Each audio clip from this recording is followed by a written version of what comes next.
I have the Minister for Policing and Communications, Yawan Naivalurua. Mr. Naivalurua, you've been doing your visits from, of course, starting off in your position as a minister last year.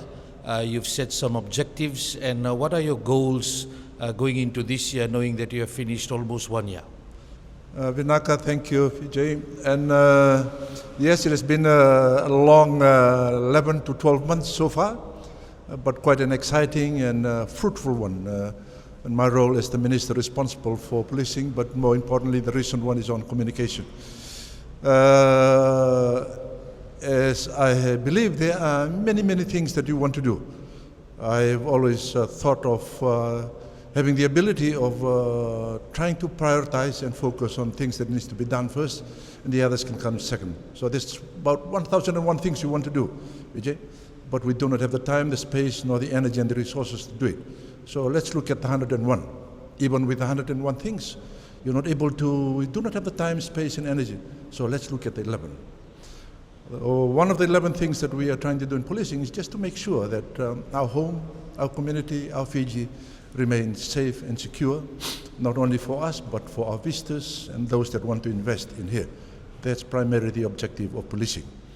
The challenges ahead of us in policing, that the issues that now confront us are totally different and significant in its nature, and we're just trying to find a balance in how to manage and control some of these issues here. Of course, it needs resourcing, it needs special capabilities, but that should not be an excuse to be able to address some of these issues here. On communication, there's a whole list of things that needs to be done.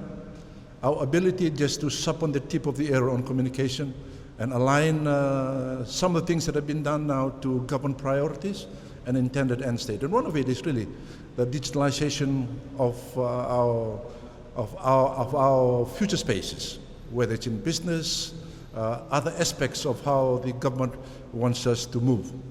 Digitalization is quite a challenge, and you would have noted in the last few days I've been visiting the other the sector, communication sector. And today I'm here with you, and the last few days with FBC, Walesi and Fiji TV this morning. We are all talking the same language, but our ability to sup on the tip of the arrow, it's really where the challenges are, so that we're able to deliver precisely, effectively to our people in this sector of communication and telecommunication. What I basically mean is that our ability to thread our energy and our efforts together so that our people are able to be served properly in terms of that they are accessible, available, reachable, and approachable in all aspects of their livelihood. So it's a mouthful of things that we wanted to do, Jake. But I'm happy that I'm here this morning to understand what you do here. And with the list of things that we have discussed, I am committing myself to doing something about it and addressing it so that we can do and serve our people better.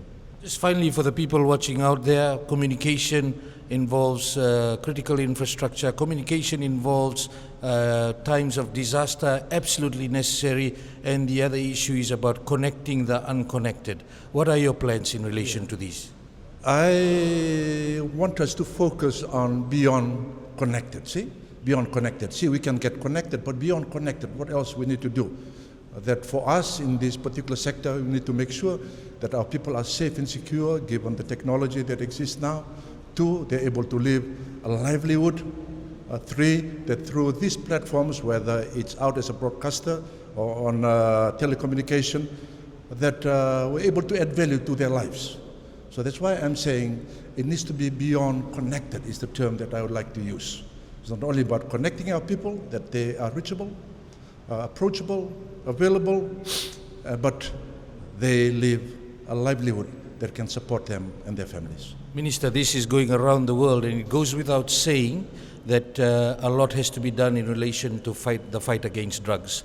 I know you were in Vatia earlier this week looking at all the issues, and it is a concerted effort for everyone to ensure that the fight is real. It cannot be business as usual, you said in a statement earlier this week. What are your comments to the people who are watching this?